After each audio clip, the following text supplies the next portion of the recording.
guys, how are we all doing? Welcome back to my channel. If you haven't seen me before, my name is Rachel Faye and I'm about to go into my second year of university, currently on my summer break. And yeah, I'm currently packing for Budapest. That Budapest video will be coming out super soon. Thought I'd take you guys through, this is gonna be a mixture of me answering you guys' questions. You guys have sent me a bunch of questions, but also there was just a couple of things that I wanted to talk about generally. Just talk about kind of like what's going on in my life. I don't know if you can see, but I do have, there's a Labrador. There's a girl just here, so I've got my computer open because I was watching a Chloe Kelly interview. Labrador here, big pile of clothes that need to go in this suitcase. Yeah, and I just thought this would be a really good opportunity just to kind of just chat to you guys. So let's just start with some of the questions. I went my way through these, shouldn't take too long. I literally put this up like 5 minutes ago as well, which I probably didn't help myself by doing that, but yeah. So my first question is from Ash, and Ash has asked me, Letterboxd top 4 and explain why. So I'm just going to get my Letterboxd up. I mean, obviously I know what they are, but I get confused about the order sometimes. So that is my Letterboxd account. I'm going to start at the bottom. Low-key, I kind of think I should change the order, but anyway. My fourth top film of all time is Fantastic Mr. Fox. And yeah, Fantastic Mr. Fox, obviously it's a Wes Anderson classic. It was, I can't remember what company rated it. I kind of think it was Letterboxd, but they rated it the most underrated film on Letterboxd, which I so agree with. It's a beautiful film. Like, I love stop motion and it is gorgeous, and I'm obsessed with the soundtrack. Obviously you got icons like Meryl Streep voicing Mrs. Fox. And yeah, it's a lovely film. It's really cute, but also I think it's got really important messages in it as well. So yeah, but as I said, like, I've definitely been on a journey with my film tastes, and I've definitely been evolving in a way, educating myself, trying to put myself outside my comfort zone as much as I can. My problem is that once I find something I like, I will want to chronically rewatch it. It can be a bit of a struggle for me going and finding out and watching new films. But because I have watched so many new films, that's why I kind of think my top 4 is looking a little bit old. I'm looking at it and I'm like, I think this should be changed. But again, I'll cross that bridge a bit later on. My third film of all time is Little Women, obviously directed by Greta Gerwig. Yeah, the cast is flawless, to say the least, full of icons. Again, the soundtrack is gorgeous, the visuals are stunning. I think the story is wonderful. I love the fact that it's both, it's the first book by Louisa May Alcott and the second book as well. I love the duality that's going on. My second film of all time is Pocahontas. Now, my Pocahontas video has been in the works for absolutely forever. I've been talking about it since literally the dawn of time. I have the script pretty much good to go. I'm just so nervous to sit down and finally talk about it because I have so many things to say, and yeah, I don't know, I'm talking about very big topics that are much bigger than myself, and I do struggle with putting my opinions online because it's kind of like, why do I have the right to say anything? Like, my opinion literally doesn't matter at all. But also, I don't know, I feel like maybe my opinion might resonate with some people, and I think Pocahontas gets way too much hate, really. But also, I mean, it's all about nuance, really, isn't it? Like, obviously Pocahontas does have major issues in it, major problems. Definitely things that should have been changed when the film was made, but obviously looking back in retrospect and looking about who was responsible for those things that should have been changed. But yeah, Pocahontas is my second top film, but I haven't given it 5 stars. It is, I think I've given it 4.5, because it just, obviously there are huge elements to it that there's just like blatant racism and like elements, like for example Pocahontas' design, that are just frankly just like immoral and wrong. That shouldn't have happened. But I think if you kind of look past that, there's so much else going on that is actually really positive. And again, it's a gorgeous film, one of the best soundtracks I've ever heard, and yeah, the design is stunning. So yeah, that video will be coming when I can get over myself and actually make it. And then my top film of all time is The Lion King. And I feel like that's a very basic first choice. I saw John M. Chu, who's directing Wicked.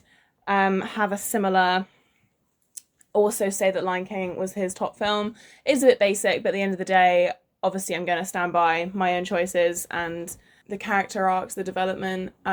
Also the fact that it's had such a huge, it's a phenomenal movie. But I genuinely think that my top four is going to have to change. I think I kind of need to sit down and be a grown up and actually change some of these films. I don't know. I think I'm making promises that I probably won't be keeping. But yeah, that is my current top four. Will it be changing? Potentially. It would have to be a phenomenal film to knock those off the top spots. I do stand by all of them though. Another question I had was what is going to happen next? Like, what am I doing next? For any of you who have been around here a while, you'll know that when I was at uni, I had so much going on, like the extent where I was dropping videos that were almost an hour long, just like recapping my month. Yeah, and honestly, it's kind of scary to say, but I have actually no idea what is coming next for me. This summer I wanted to read, I wanted to write and do all this stuff, but I've actually been concentrating so much more on YouTube than I thought I would be. I'm still doing reading. I've got a reading vlog in the works, but I'm just finding so many other things that I'm interested in. And now I'm going to start talking about the Euros. The people who are close to me will know that this would have been coming. I would definitely be talking about this in a Q&A video. But obviously, if you haven't seen my last vlog, my last vlog was me vlogging going to the Lionesses homecoming. Had a battle with UEFA about the copyright, but it's back up now. Fingers crossed anyway, probably get taken down again with my luck. But yeah, the Lionesses bringing home a second Euro title, European champion title. It's honestly done, I can only describe as how I'm feeling, as it's done something to my brain chemistry. Like it's really done something. I don't know, I don't know how to kind of, I tried to explain it the other day when I was doing this video, but I didn't do a very good job. All I can say is that for me, it's just looking at the Lionesses and looking at how hard they, the fact that they want, for example, their goal, they had one goal, and their goal was to win the Euros in their kit and those black bomber jackets and the sunglasses and going onto the pitch with their hair in high ponytails, and in dreadlocks and with bands on their heads to make sure their hair didn't get in their eyes, and watch them just be phenomenal athletes was so healing. And it's made me so much more determined and excited. I think that's it. It's made me so much more excited to become stronger physically and to pursue sports generally. And I'm sad that I didn't have that when even my generation, because we're similar to age to some of the Lionesses, which is crazy. Michelle Adjemang is literally my age. But I'm always about to cry. So this is what I mean. I don't cry. I don't cry when I'm talking about, or obviously if I'm talking about something that's deep and personal to me, but let's face it, the Lionesses winning literally has nothing to do with me. But I do get emotional when I'm talking about it. Oh God, it's actually embarrassing. Let's stop crying. I remember when I was little and all the boys were playing football. I mean, I can think of one girl in primary school who would play football with the boys. One. And, and then when we went through puberty, we stopped playing sport. And to see these girls be God, Rachel Grott, be top athletes, and to see them not only be successful and be such a team, but also still be girls. They still have their long hair. They still, the girlhood, listening to Adele before they go on the pitch. It literally, I don't know what it's done. It's done something to me, and I'm so grateful that it has. Chloe Kelly, such a role model. I didn't realise I was going to sit down and start crying at you guys. And it's so cheesy to say, here's your role model, Chloe Kelly, because she scored the penalty at the Euros. And I know that on a surface level, it doesn't really matter. Football is football. Everyone cares about it. But everyone, the women and the children and the men and everyone who came out to support the Lionesses at homecoming, we were all so happy to have a reason to be proud to be English. And there's so much crap going on in the world, politics and all of that. And it was so nice just to be proud of your country and like all the stuff that's happening all over the world, and to see human rights being stripped away, to watch a group of phenomenal, I don't know why I'm literally so upset, it's actually so embarrassing, to watch a group of phenomenal women make change, and 65,000 people came out to support them. 16 million people watched the final. And we're watching women's sport become more and more important every single day. And we're watching change happen. I'm actually really sorry about this. I don't know what's wrong with me. Oh my god, I'm like in the middle of a thought. Can you not? I was literally crying, like, go away. Anyway, yeah, I've been so in awe for the last like few days. For example, when I was, you know, talking like I'm 30, when I was back in my day, you know, when I went to an all-girls secondary school and we played netball and lacrosse, and that was it. We played a little bit of cricket in the summer, but other than that, we really didn't play any other sports. I remember there was this little golf club that was in a field. It was literally me and some of my best friends actually in a field with this guy and we'd play golf. And even then, like, I knew that like golf was a very male dominated sport, and I don't think I've never played a game of football in my life. We're watching progress, and it's like change within my lifetime. So, and I haven't lived very long, like I'm only 18, so to see change that quickly is really encouraging, and yeah, it makes me want to, and it's very easy to obviously see the Lionesses doing as well as they are and be like, oh, I'll just be a footballer. It's literally impossible to become a lioness, isn't it? It's so hard to get to big leagues and championships like that. It's open in my mind. It's like opened up another avenue that I could go down, like social media, or, you know, bringing, and as a writer, writing my skills and seeing how much the sport means to everyone. And speaking from experience, because I literally have been crying at you for the last 20 minutes. It's just been so inspiring. And I ordered Chloe Kelly and Leah Williamson posters for my room. Yeah. And I might be getting a football shirt for my birthday.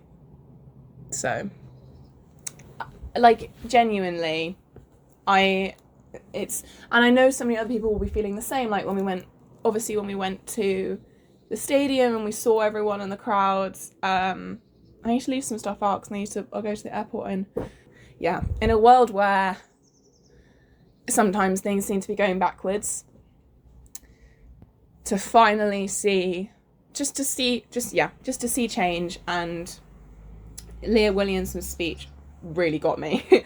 The speech that she made in front of Buckingham Palace about how they do it she's doing what she's doing for the team, but they're also doing it for the country and for young girls, and how they haven't stopped yet. They're never going to stop. Making change like that. I think the Lionesses' victory has really opened my mind to all the different things that I could do. And like, it's because I can see myself, I can see my friends and my family, and, you know, the relationship that me and my best friends have, like, I can see that in the Lionesses. And it's great because with men's football, you get men watching it, and with women's football, you get a lot of women watching it. And it is so wonderful that we have that, and we have that space now. 65,000 people and 16 million people. Yeah. I really didn't intend to sit and like cry at you guys. So I'm sorry about that.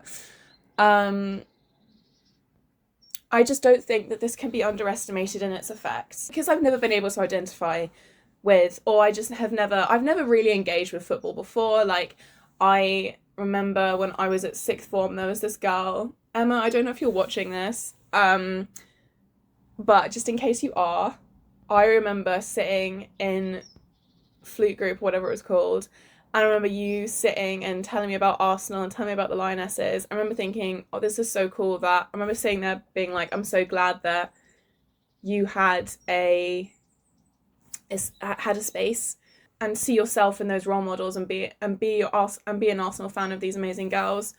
But who never thought it would have been me. Like, I never would have thought that here I am 3 years later. We've got the second European crown, and it's really connected with me for some reason. And I know that it must have had this effect for everyone else as well. It's really exciting, actually, because now I can see myself playing sport and see like femininity in the sporting world.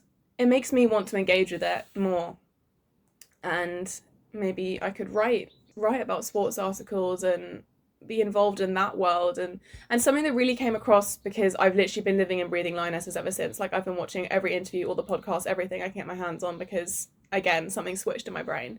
Something that really comes across is that these girls are in their bubble and in their world and they're cocooned, and they, you know, they might struggle with doing something like, you know, could they make and edit a YouTube video really quickly? Probably not, but they can, you know, they're phenomenal football players. And it just really showed that whatever your niche is, like, you'll find it and you'll thrive. And that's really nice. But I think my problem is I've kind of discovered quite a few niches that I feel like I could be good at. So it's like, what do I do? But yeah, how much space have I got left? I've got about 6 minutes. That's okay. Well, guys, I'm pretty much packed. Yeah, we're going to Budapest with some family friends, which should be lovely. Yeah, the scary thing is when I get back from Budapest, I'm home for a couple of weeks and then we're leaving again.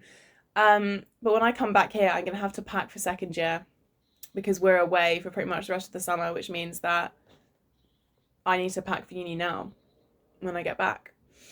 So that's really scary, but, you know, hopefully that'll be, yeah, the Lionesses, they've done, obviously they've achieved so much in terms of football, but I think socially, culturally, this whole thing has really, really changed me and changed my outlook on things, and definitely changed me for the better, not to get like all cringy, I guess. I'm so proud, and I'm so pleased that I was a part of it, even if it was just going to the parade.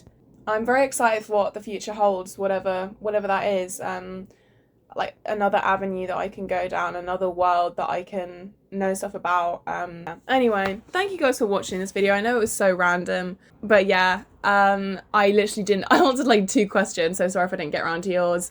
And I'm sorry that I decided to cry at you about the Lionesses.